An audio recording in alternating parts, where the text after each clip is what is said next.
Welcome to a Foxy Tech Tips tutorial on turning notifications on or off with Windows 11. If you find this tutorial helpful, please consider subscribing to my channel and liking the video. From the Windows 11 desktop, go to the search bar at the bottom. Search for Settings and then open them.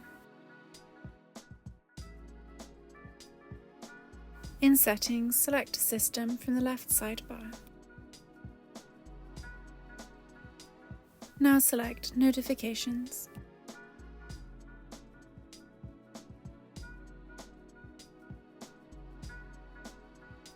Here you can enable or disable the toggle to turn notifications on or off. You can also click the arrow to expand the setting to get more options for controlling notifications.